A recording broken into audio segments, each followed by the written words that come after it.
सर्वांना जय मराठा. बांधवांनो, आपण किंवा मराठा समाजानं पूर्वी एक भूमिका घेतली होती की आपण प्रत्येक जिल्ह्यामधून लोकसभा मतदारसंघामध्ये हजारोच्या संख्येमध्ये फॉर्म भरणार होतो. आणि त्या हजारोच्या संख्येमध्ये फॉर्म भरण्याची जी तयारी आहे ती जवळजवळ आपली संपूर्ण राज्यामध्ये त्या पद्धतीची तयारी झालेली होती.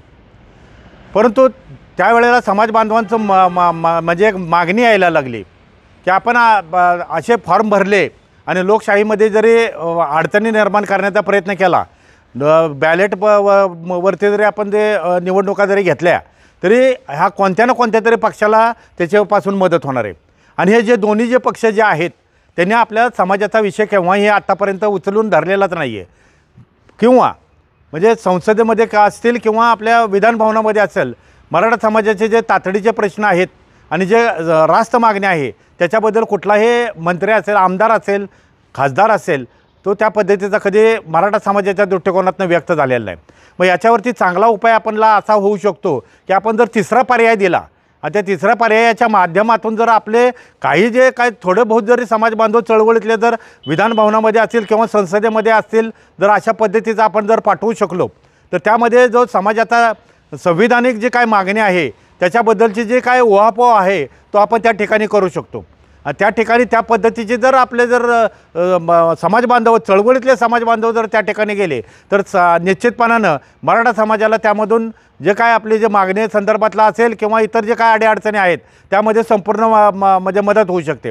त्याच पद्धतीनं प्रशासकीय जे काय यंत्रणेमध्ये जे काय आपला वर्चस्व पाहिजे किंवा प्रशासकीय यंत्रणा जे काय आडमुठेपणाची जी काय भूमिका घेते त्याला जाब विचारण्याची जी काय क्षमता जी आहे त्या या लोकप्रतिनिधीमध्ये असते. आणि जर लोकप्रतिनिधी कुठलाच जर आपला समाजाचा त्या दृष्टिकोनातनं जर म्हणजे प्रश्न उपस्थितच करत नसेल, ते फक्त जातीचे मराठा जर लोकप्रतिनिधी तिथं जर असतील तर रक्ताचे मराठा आणि चळवळीतील मराठा त्या ठिकाणी पाठवून त्या माध्यमातून आपले प्रश्न सोडवून घेणे, प्रशासकीय यंत्रणेवरती त्या पद्धतीची रास्त मागणी जी आहे किंवा रास्त त्यांच्याकडून संपूर्ण करून घेणे हे होऊ शकतं. यासाठी आपला 24 तारखेला 24 मार्चला आंतरवाली सराटी या ठिकाणी 11 वाजता आपण संपूर्ण समाजाची बैठक त्या ठिकाणी आयोजित केलेली आहे. त्यामध्ये सर्व जे काय आयोजक होते म्हणजे सभा आयोजक असतील किंवा आपले उपोषण आयोजक असतील, उपोषणकर्ते असतील, या सर्वांनी आणि जे आत्तापर्यंत क्रांती मोर्चामध्ये वेगवेगळ्या पद्धतीचे प्रश्न सोडवण्यासाठी समाजाबरोबर झटत आहेत किंवा समाजासाठी झटत आहेत, या सर्वांची एक बैठक आपण आंतरवाली सराटीमध्ये 11 वाजता ठेवलेली आहे. त्यामध्ये आपलं निवडणुकीमध्ये आपण काय भूमिका घ्यायची याच्याबद्दल संपूर्ण उहापोह केला जाणार आहे. माझे सर्व समाज बांधवांना विनंती असेल की सर्व समाज बांधवांनी त्या ठिकाणी उपस्थित राहावं. आपलं जे काय म्हणणं असेल ते सर्वांना त्या ठिकाणी व्यक्त करता येणार नाही, तर आपलं नाव, मोबाईल नंबर, तालुका, जिल्हा, पूर्ण पत्ता या पद्धतीचं टाकून आपलं जे काय म्हणणं आहे ते थोडक्यामध्ये जर त्यामध्ये तर आपण नमूद करून जर लिखित स्वरूपात जर आणलं तर त्याचंसुद्धा वाचन त्यानंतर केलं जाऊन त्याच्यावरती संपूर्ण विचारविनिमय होणार आहे. आणि या पद्धतीची रणनीती ठरवायचा काय ठरवायची हे संपूर्ण चर्चा त्या ठिकाणी होणार आहे.